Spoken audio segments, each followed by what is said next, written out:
I used to be a police officer in a city in Virginia. There is one upscale neighborhood in our city with very nice homes. When I was a new officer, I was often told stories about a doctor who used to live in one of those homes. The story goes that the doctor attempted to perform some type of operation on himself.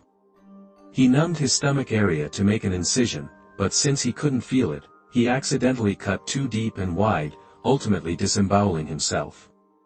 When officers and paramedics arrived, they found him barely alive, holding his own intestines, and he eventually died. Fast forward to when I was assigned to a call about a young woman found dead by her older sister. When I arrived on the scene, it was in the aforementioned nice neighborhood. As soon as I exited my vehicle, I had an uneasy feeling about the house. While it looked nice on the outside, there was just a bad energy surrounding it. As I approached the front porch, I noticed countless empty energy drink cans and a Ouija board on the front patio table. Everything about this house just felt wrong. Once inside, the family was obviously very distraught. I was told the deceased, whom we'll call Emily, was in the basement. By that time, another officer had arrived, so he stayed upstairs with the family while I went down to the basement. The basement was unfinished and fairly dark, with only 2 pull-string light bulbs, one on each side. The scene in the basement was similar to the front porch. Energy drink cans were scattered everywhere, and there was another Ouija board on a small coffee table. Emily, who was 19 if I remember correctly, was hanging by her neck from a basement rafter. She had used an exercise band, and her body was swinging slightly. Her face was blue, bloated, and contorted into a horrible expression. Another officer helped me take her down. Emily's family consisted of her mother, father, and older sister. Her parents said that they had been trying to help her because all she ever did was stay up all night, drinking energy drinks and playing with the Ouija board. Her sister provided more detail. She said that she and Emily were very close and told each other everything. According to her, Emily had become obsessed with the Ouija board, staying up all night to talk to what she believed was her boyfriend who was dead. Emily had been telling her sister that her boyfriend was begging her to join him in the afterlife, which is why her sister believed she did what she did. Now, let me reiterate, this house felt wrong. There was an overwhelming sense of unease and sickness in the basement, and it wasn't because of the body. This wasn't my first death scene, but this call really messed with me for a while. We never got much more explanation, and as cops, you just have to move on to the next call. Not 2 weeks later to the day, I responded to a call about a car accident with ejection, and I headed to the scene with lights and sirens. I arrived to find a convertible BMW that had clearly experienced a horrific crash and rollover. It was sitting on its wheels, and in the driver's seat was a woman with a broken neck. Her head was twisted almost completely around. About 25 feet away from the car was a man who had been ejected. Since it was a convertible, he must have been thrown from the top. The top half of his head was missing, and pieces of his brain matter were scattered everywhere. As I walked 75 yards away from the accident to close off the scene with yellow tape, I found yet another large chunk of his brain. Now, I'm not trying to be intentionally graphic or gross, but I want to paint a clear picture of just how violent this car accident was.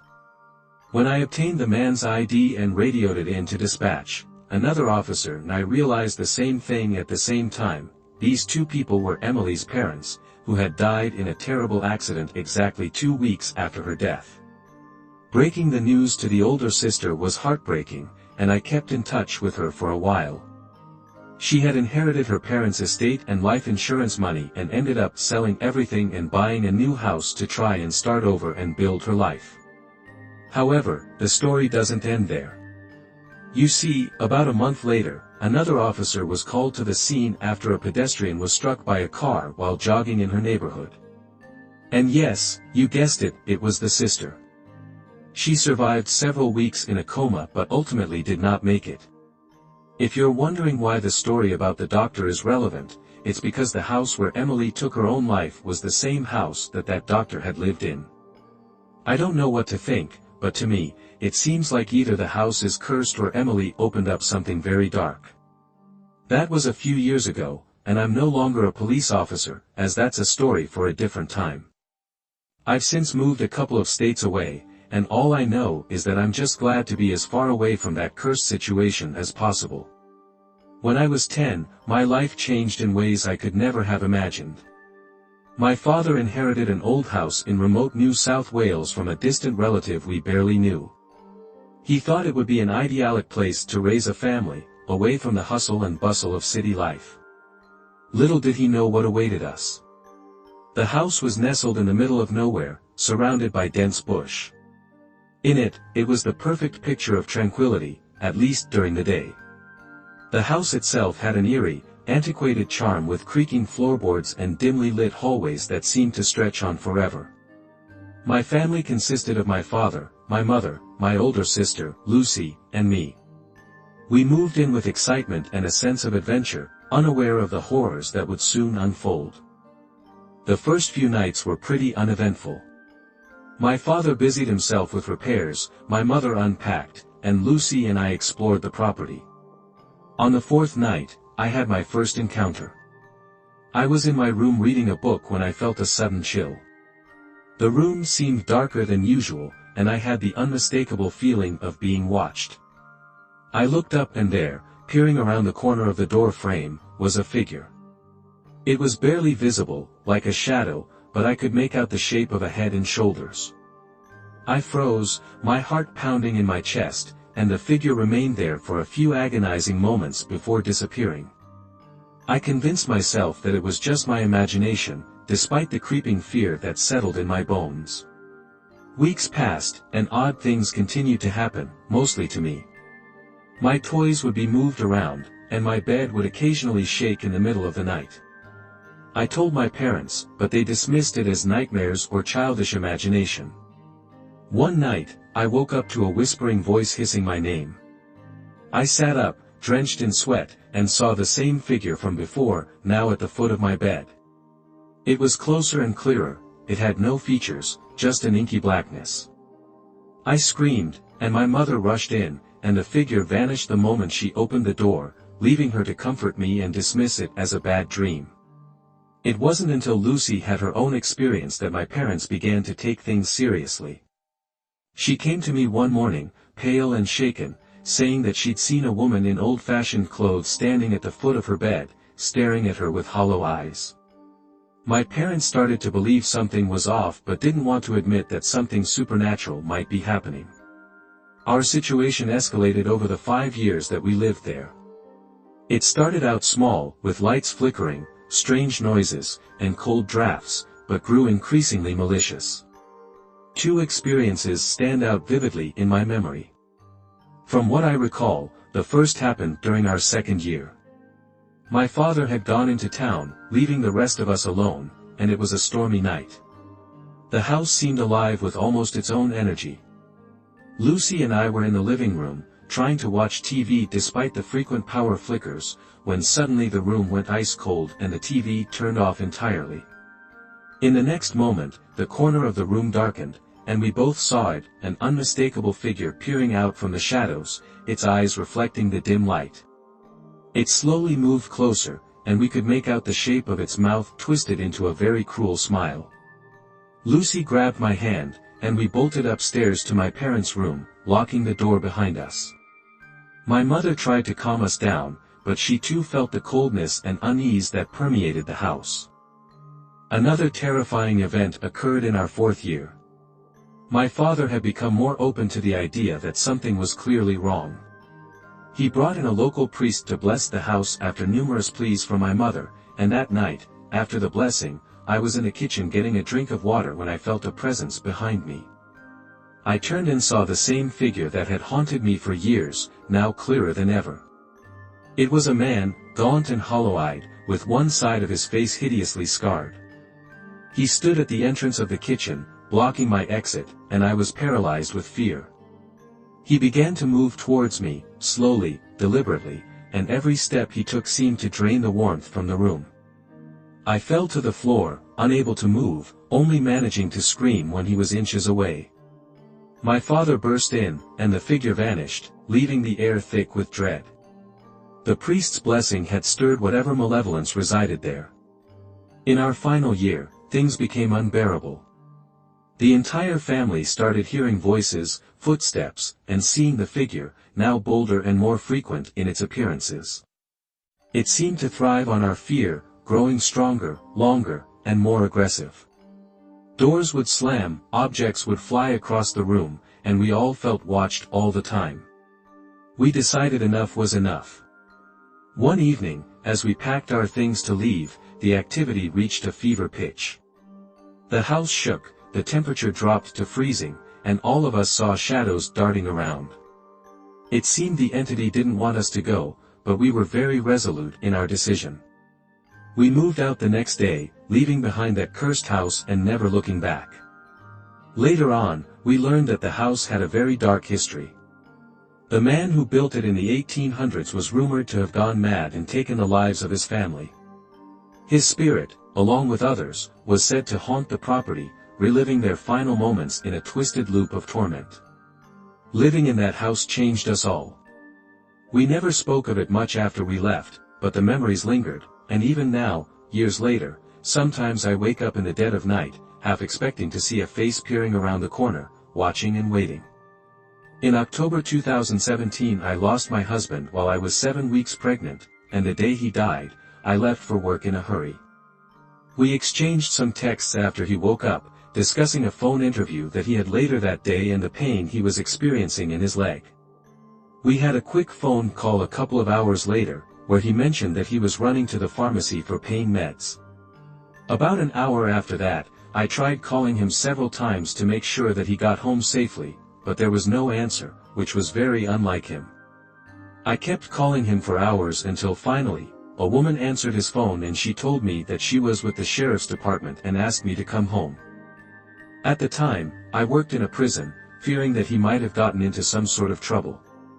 I left my post, got to my car, and sped through the 30-minute drive back to town. As I turned into a parking garage, I saw a large white van that read, "Coroner." When I approached her home, I was greeted by the same woman who had spoken to me on the phone, blocking my view into the house. She informed me that my husband had suffered a heart attack, later confirmed as a pulmonary embolism, which explained the leg pain he had mentioned earlier that morning. Apparently, my husband made it home, locked the security door, and then collapsed. He screamed for help. Our neighbor and her son had heard him and rushed over, but they couldn't get inside because all the doors and windows were locked. The son later apologized for not breaking a window, saying that in his shock and panic, he lost all sense of reason. They spoke to my husband through the door while they called 911, but he stopped responding just moments before help arrived, and he was pronounced dead on arrival. A week or so after his service, his best friend's wife offered me a cleansing and a card reading by her mother. Although I was skeptical, I was desperate for any kind of communication with him or closure. During the reading, she mentioned many interesting things, but what stood out the most was that my husband was in a stage after death where the soul relives its entire life, similar to when people say that their life flashes before their eyes. She explained that this is a place every soul visits after death as a way to reflect on the life they lived.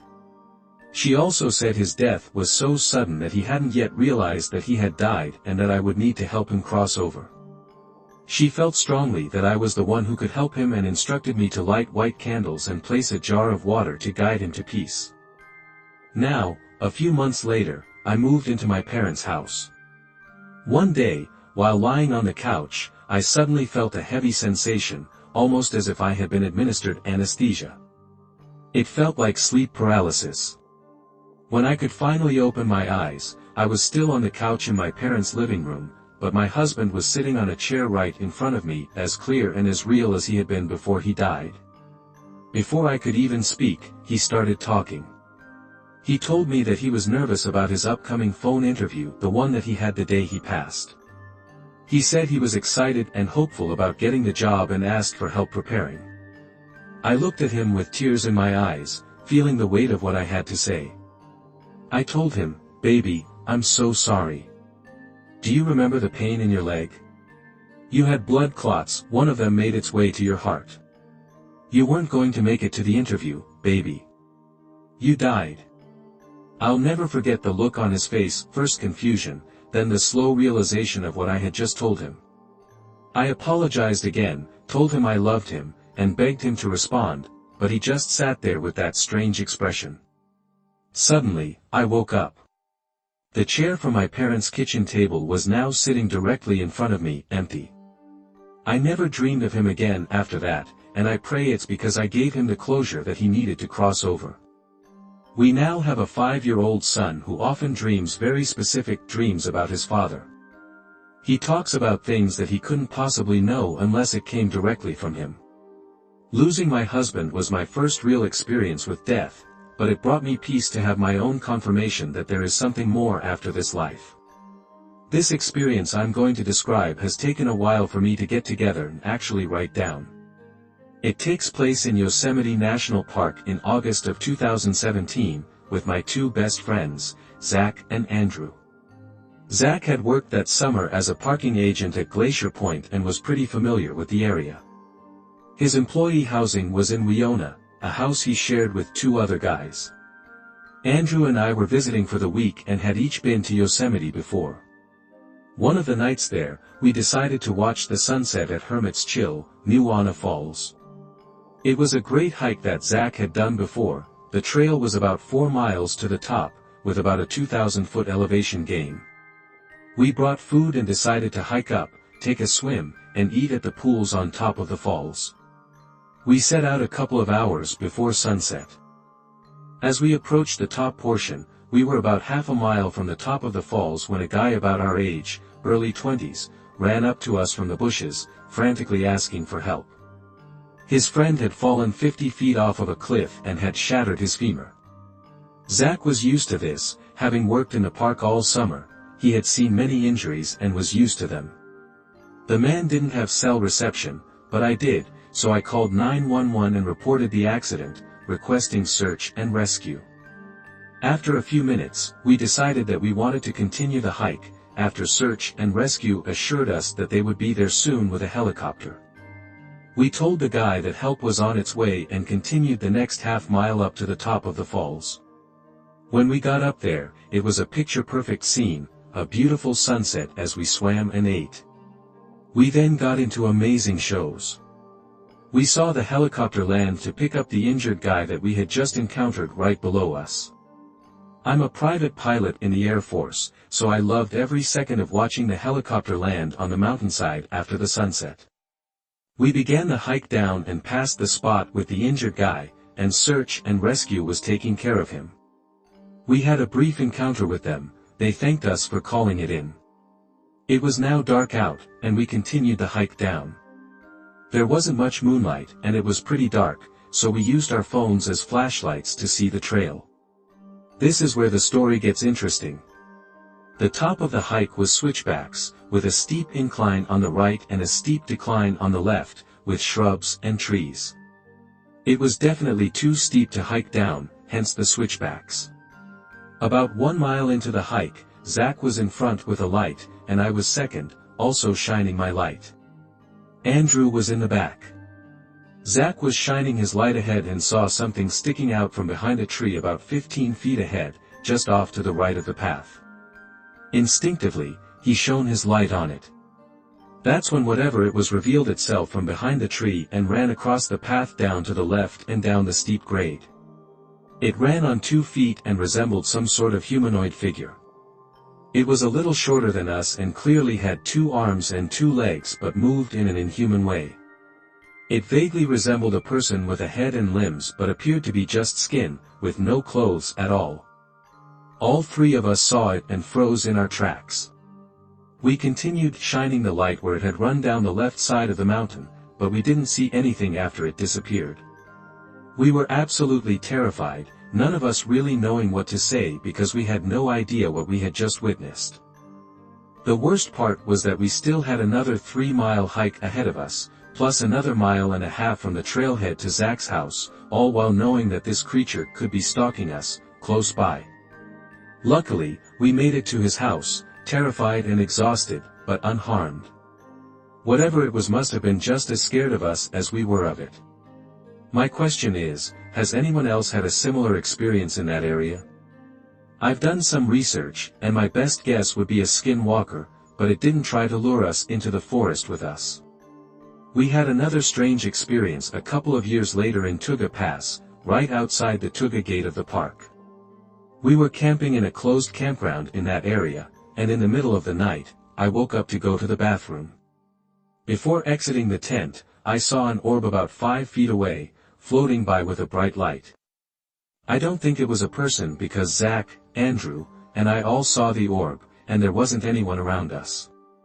Our friend Jackson, who was also in the tent, told us the next morning that he had felt rocks being thrown at the tent all night, along with hearing footsteps nearby. Has anyone else ever had these similar strange experiences? I'd love to hear them. We all know what we saw, and we know that it wasn't human. I was confined to a hospital in Manila for severe pneumonia back in 2021, during the pandemic lockdown when masks were mandatory. I was about to be assigned a room when I saw a toddler in a red polka dot dress galloping around the emergency room and then leaving through the glass entrance. She wasn't wearing a mask, so I asked security if children were allowed. The guard replied in Filipino, "No children allowed," and I was confused. Wasn't he seeing this rowdy kid? After I was confined to the 5th floor, I fell asleep and had a really weird dream. I went down and saw the young girl outside the emergency room, only this time she was weeping in anger and holding a hammer. When she looked up, she screamed, "Pa, why did you leave me?" Afraid of being hit with the hammer, I ran up the dim stairwell back to the 5th floor. All I remember was that I was slowly losing my breath, and when I looked back, I saw her chasing after me, only now as she was floating up the staircase.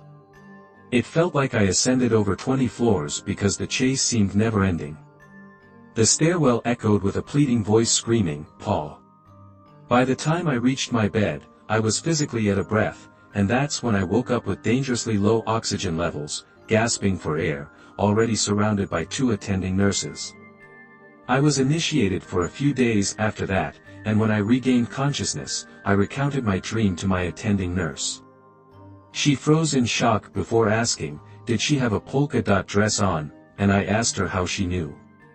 Apparently, my dream was eerily similar to over 10 anecdotes from different patients over the decades, each one involving a girl in a polka dot dress who first appeared in the emergency area and then later in their dreams, chasing them until they woke up.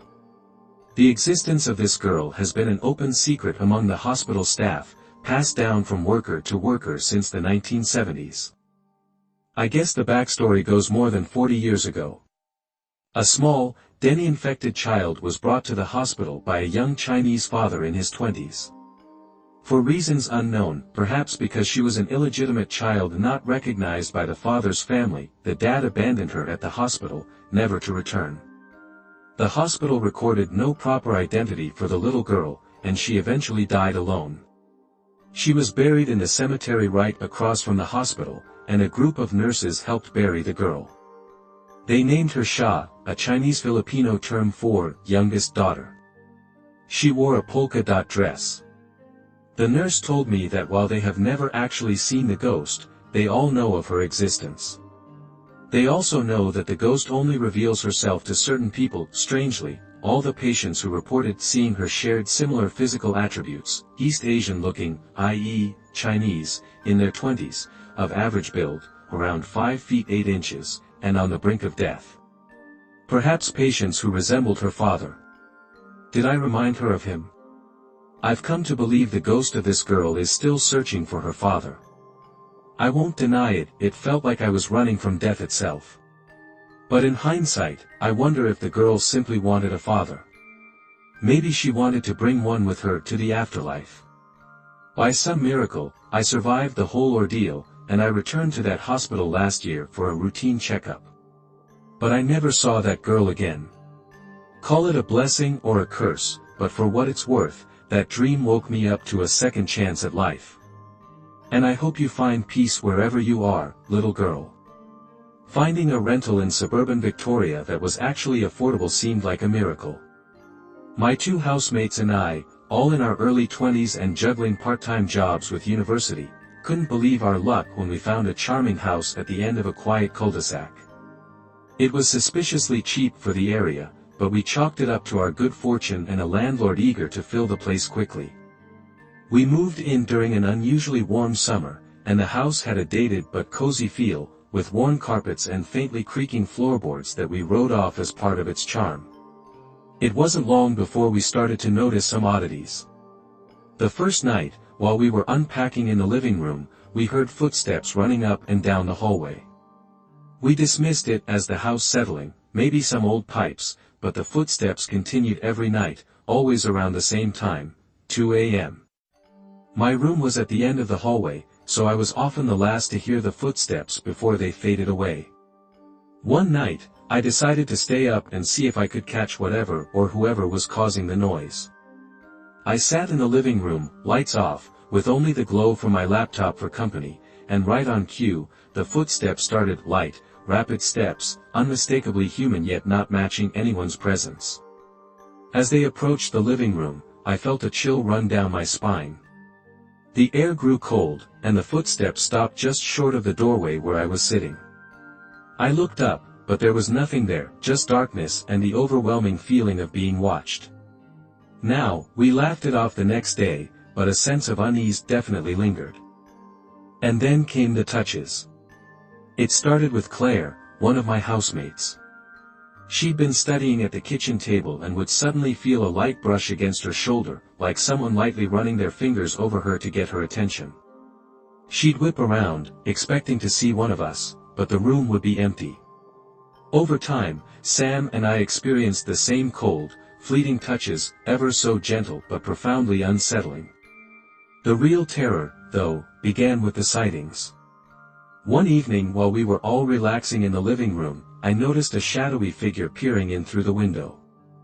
I jumped up, thinking someone was trying to break in, but as I moved closer, the figure seemed to melt away into the night.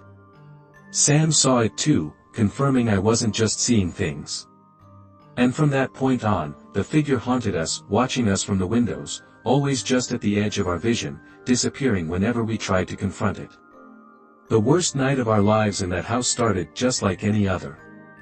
We had gathered in the kitchen for a late dinner, plates and cutlery clattering as we joked about the house being haunted, nervously laughing off our fear. It was around midnight when things started to take a turn. As we sat eating, the temperature in the room plummeted, our breath became visible, hanging in the air like smoke. The kitchen light flickered, casting erratic shadows all around us. And then, without warning, the cupboard doors flew open and plates began to hurl themselves off the shelves. We stared in shock as they shattered against the walls and floors. Amid the chaos, a high-pitched, blood-curdling shriek filled the air, echoing throughout the house. It wasn't just a noise, it was a tormenting sound, like something from the depths of a nightmare. We bolted from the kitchen, only to find the hallway blocked by that same shadowy figure. It loomed larger than ever, a dark mass with indistinct features but a very real presence. The air felt thick, almost tangible, with hatred and malice radiating from it like a feeling. We hesitated for what felt like an eternity, then bolted for the back door, leaving behind everything but our need to escape. We never spent another night in that house. We called the landlord the next morning, demanding an immediate termination of our lease. Surprisingly, or perhaps not, they didn't argue with us. We managed to find temporary accommodation with friends and eventually secured a new place, far away from that house and any lingering spirits. Only later did we find out that that house had a very dark history to it. Previous tenants had left suddenly, some claiming that the place was haunted, others describing experiences similar to ours. It wasn't something the landlord ever mentioned, and perhaps it wasn't something they believed or even wanted to believe. But living there changed us. We grew quieter, more introspective, and I find myself glancing over my shoulder a lot more, half expecting to see a shadow peering back at me. Even in the safety of my new home, some nights, especially when it's quiet and the house is settling, I swear I can still hear those footsteps. My girlfriend and I moved into a new apartment roughly 3 years ago. Since then, she has been suffering from weekly episodes of sleep paralysis.